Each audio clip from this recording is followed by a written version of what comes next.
कांत प्रकाश जी, क्योंकि ये कहा जा रहा है कि भाजपा की जो सरकार है वो युवा विरोधी सरकार है और सब कुछ आप लोग निजीकरण की तरफ आगे बढ़ा रहे हैं। जो युवाओं का भविष्य है वो अंधकार में जाता हुआ नजर आ रहा है समाजवादी पार्टी को।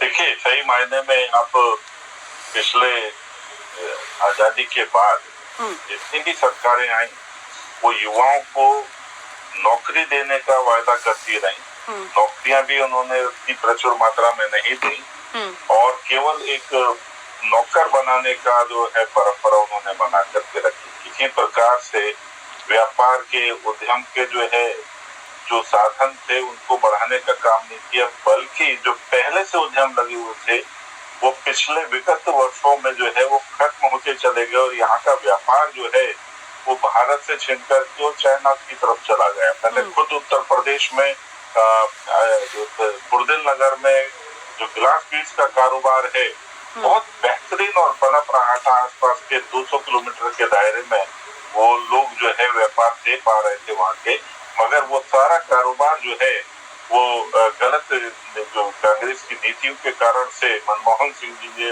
जो नीतियां बनाई उसके कारण से चाइना चला गया। अब चाइना से जो है ना वो सब सामान मंगाया जाता है और सही मायने में यहाँ पे केवल असेंबली करने के ही नियम बनाए गए मनमोहन सिंह जी के दौर में। आज हमारी सरकारें अपने विभिन्न प्रदेशों में मोदी जी से इन्फ्लुएंस होकर के उनके इस जो स्वरोजगार योजना जो है स्वावलंबी भारत, आत्मनिर्भर भारत, इसके मातहत जो है प्रदेशों में अपने अपने तरीके से उद्यम लगा रहे हैं, युवाओं को प्रेरित कर रहे हैं।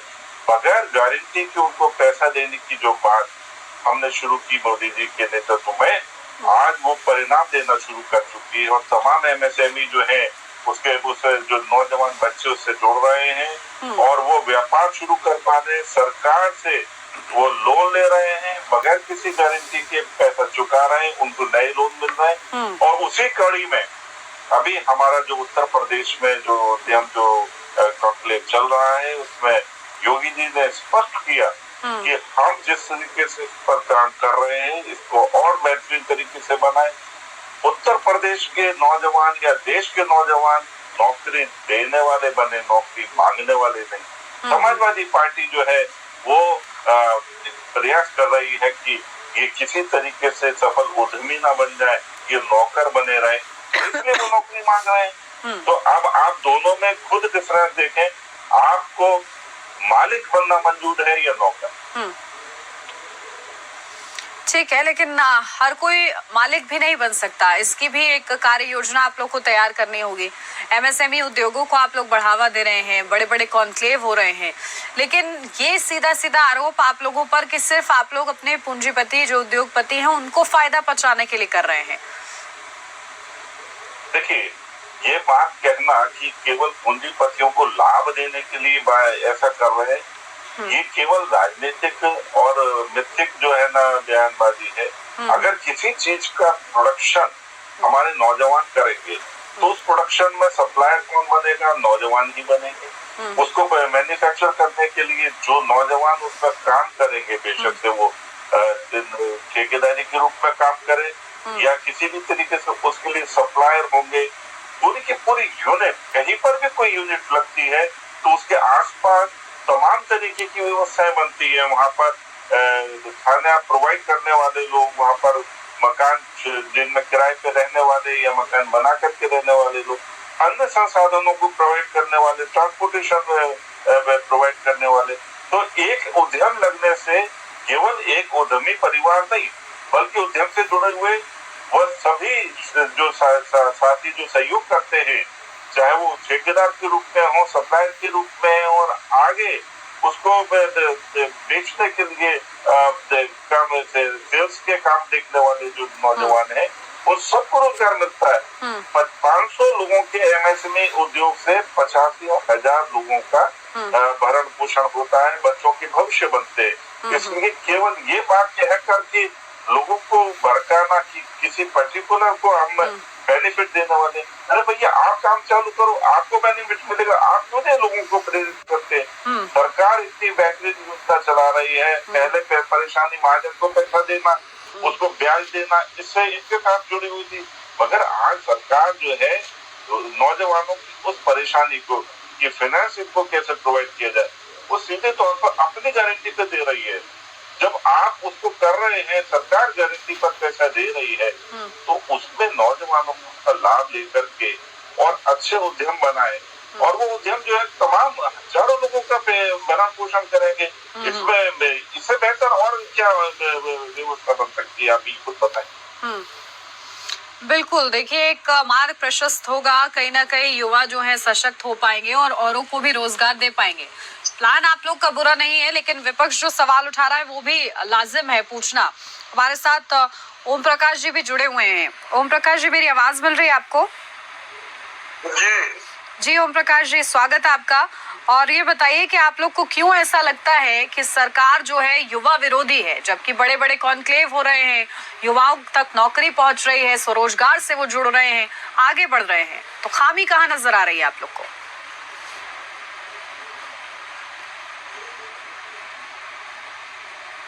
हेलो जी ओम प्रकाश जी।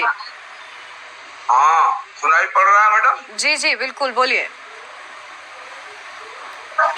मेरा फोटो नहीं आ रहा है। जी जल्दी आएगा, उसको दुरुस्त कराते हैं आपके फ्रेम को। तब तक जो मेरा सवाल है उसका जवाब मैं चाहती हूँ आपसे। क्या बताइए? आप लोग को ऐसा क्यों लगता है कि योगी सरकार जो है वो पूरी तरीके से युवा विरोधी है? सरकार तो पूरी तरह से युवा विरोधी है ही। सरकार ने सारे संविधान के जितने संस्थान थे सबको उसने प्राइवेटाइज करके आउटसोर्सिंग में लगा दिया, और जितने भी लोग हैं वो लोग बेरोजगार हैं। हर साल 1 करोड़ रोजगार देने की बात हुई, कोई रोजगार नहीं दिए हैं और सब लोग परेशानी झेल रहे हैं। ऐसी स्थिति में सरकार जो कर रही, सरकार तो लगातार झूठ बोल रही है। सरकार तो लगातार झूठ बोल रही है, उसके लिए क्या करेंगे? सरकार हमेशा झूठ बोलती है। तो मेरा ये कहना है कि सरकार को तो कम से कम समझ में आना चाहिए कि इतने लोग बेरोजगार हैं, काफी लोग इंडिया छोड़ के विदेश भाग रहे हैं। सरकार तो 2014 से बोल रही है। जी, आप लोग पर लेकिन एक बड़ा आरोप ये भी लगता है कि आप लोग के समय में एमएसएमई उद्योगों को बिल्कुल पूरी तरीके से चौपट कर दिया गया था। अब उसको रिवाइव करने का काम भारतीय जनता पार्टी की सरकार कर रही है।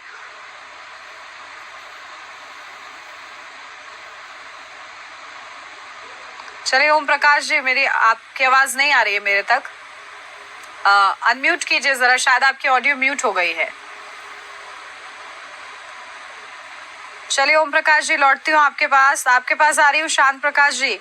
क्योंकि देखिए बीजेपी के पास रोड मैप है, लेकिन साथ ही साथ क्योंकि अभी भी कई ऐसे युवा हैं जो कि जिस एलिजिबिलिटी का क्राइटेरिया में वो आते हैं उनको उस हिसाब की नौकरी नहीं मिल पा रही है। ऐसे बतेरे युवाओं के उदाहरण मेरे पास हैं कि जो अच्छे पढ़े लिखे हैं लेकिन फिर भी वो कहीं ना कहीं परेशान हो रहे हैं नौकरी के लिए। ये एक गंभीर मुद्दा है, बड़ा मुद्दा है। तो ऐसे में उन लोगों तक नौकरी कैसे पहुंचेगी जिसके वो हकदार हैं, वो कैसे उनको मिलेगी नौकरी? देखिए, आपने एक बहुत बढ़िया प्रश्न किया।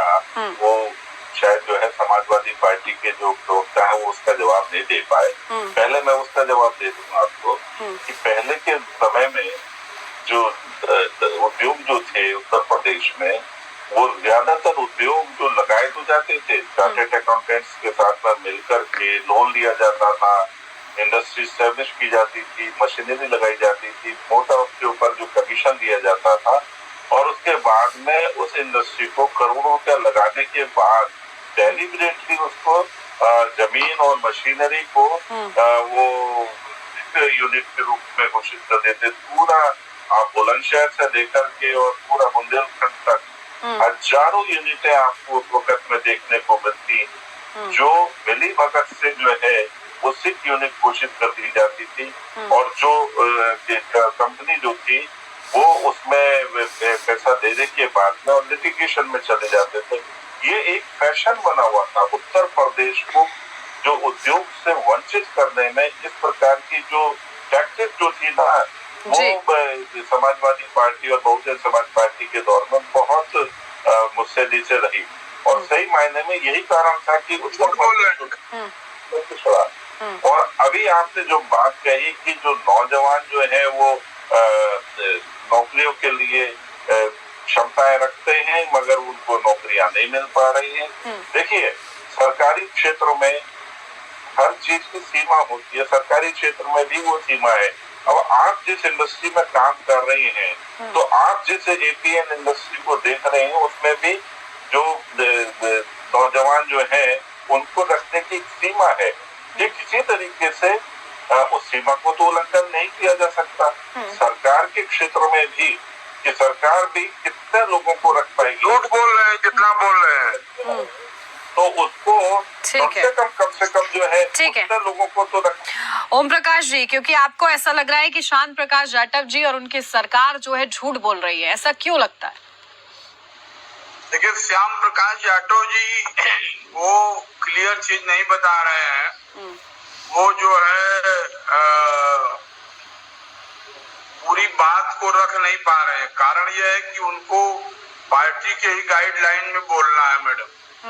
पार्टी के खिलाफ बोलेंगे तो पार्टी से हटा दिए जाएंगे।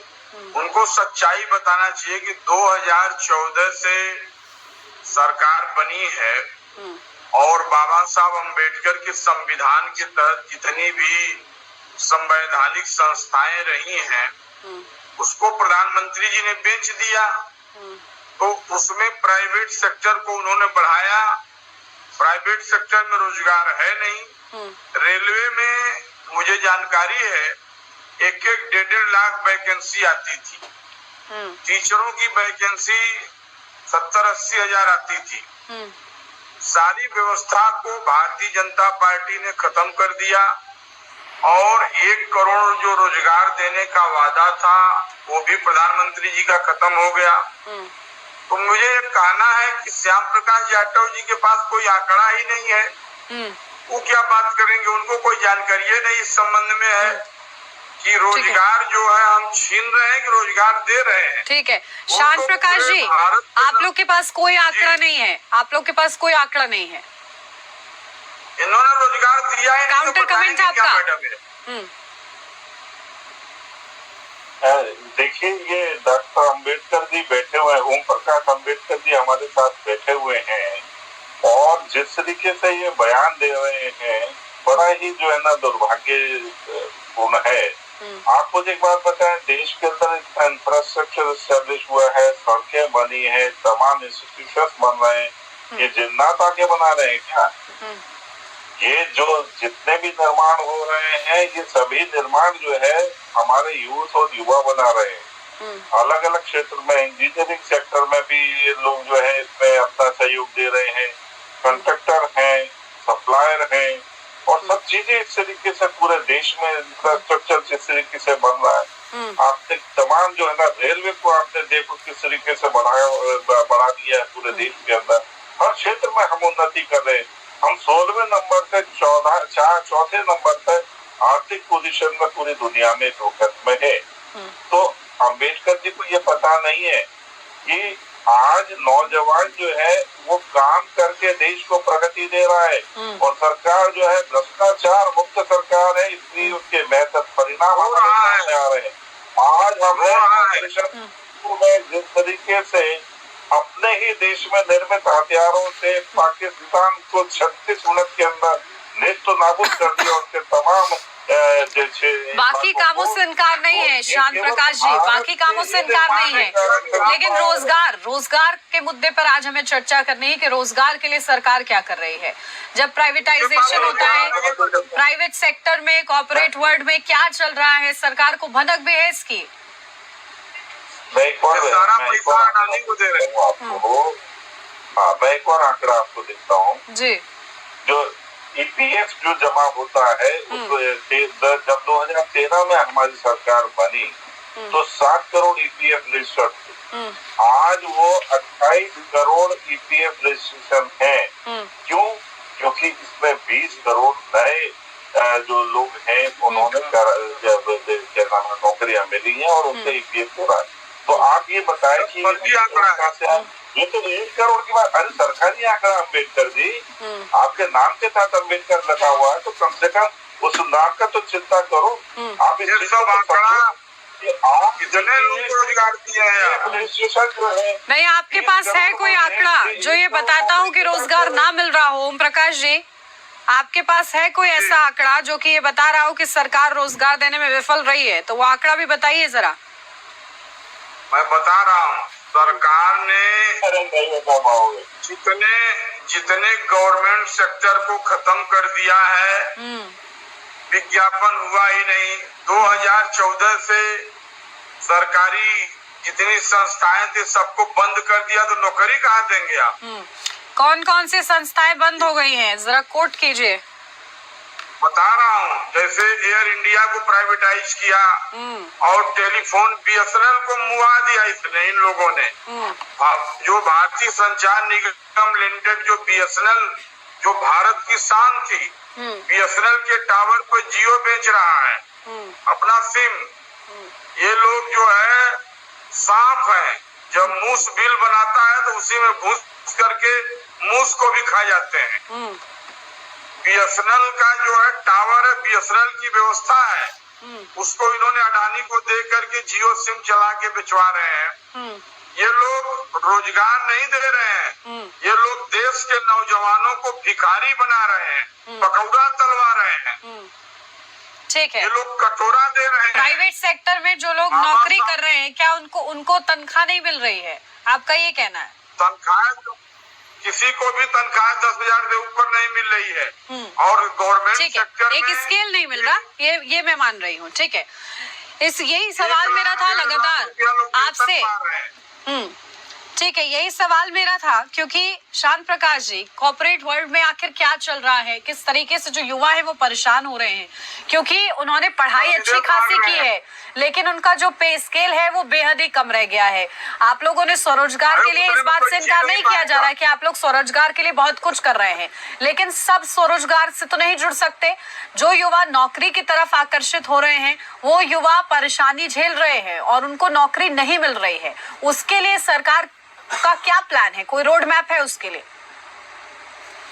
हाँ, देखिए, जिस तरीके से अभी बात आपने कही कि कुछ लोगों को वेतन कम मिल रहा है, जो मानक है उसके अनुसार मिनिमम वेजेस के हिसाब से, तो उसके लिए हमारा लेबर डिपार्टमेंट जो है वो निगरानी में है, वो सब चीजों पर निगरानी रखता है। कोई भी किसी प्रकार की शिकायत पहुंचने पर, जहाँ पर मिनिमम वेजेस का जो है उल्लंघन हो रहा है, तो प्राइवेट सेक्टर्स में कहाँ हो रही है मॉनिटरिंग सर?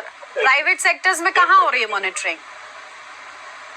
मैं बता रहा हूँ ना, शिकायत पहुंचने पर प्राइवेट सेक्टर में मिनिमम वेजेस का जो मसला है, उसकी शिकायत पहुंचने पर 1000% जुर्माना दिया जा रहा है। और मैं खुद भारतीय जनता मजदूर संघ का राष्ट्रीय अध्यक्ष हूँ, और मैं पूरे देश भर में इस प्रकार की शिकायतें आती हैं, उसके निवारण में मैं और मेरी टीम सहयोग भी करती है। इसलिए मैं इस बात में पूरी तरीके से, मैं ठीक बात है, आप सही कह रही है कि काम करने के घंटे कई जगहों पर ज्यादा है, वेजेस कुछ कम दिए जा रहे हैं प्राइवेट सेक्टर में, आपकी बात बिल्कुल ठीक है। मगर जब वो शिकायत हमारे पास में आती है या वो शिकायत लेबर डिपार्टमेंट पे जाती है, तो उसको तुरंत निस्तारण किया जाता है, उसके ऊपर पेनल्टी लगा करके। तो उसमें हमें जागरूक होने की आवश्यकता है। जो समाजवादी पार्टी और कांग्रेस के जो हमारे साथी हैं, इस प्रकार के सारे विषयों पर अगर थोड़ा जागरूक रहे तो उन लोगों को मदद होगी। और विपक्ष का काम भी यही है, और हम भी ये काम कर रहे हैं आपके साथ में। तो ये इस चीज को तो चिंता करने की आवश्यकता है।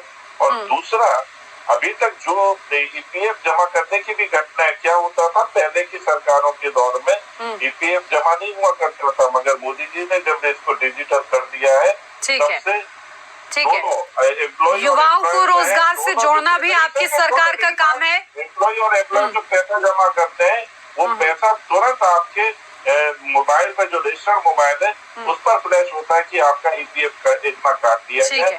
तो वो इससे बेहतरीन पारदर्शिता कहाँ से आएगी? ठीक है, देखिए, आप लोग के सरकार का काम है कि आप लोग रोजगार पहुंचाएं, और साथ ही साथ एम्प्लॉयज का, युवाओं का एक्सप्लॉयटेशन रुके, इसकी भी मॉनिटरिंग होनी चाहिए। ठीक है, बहुत शुक्रिया आप दोनों का ही हमारे साथ इस चर्चा में जुड़ने के लिए। और इसी के साथ इस चर्चा मेरे साथ बस इतना ही।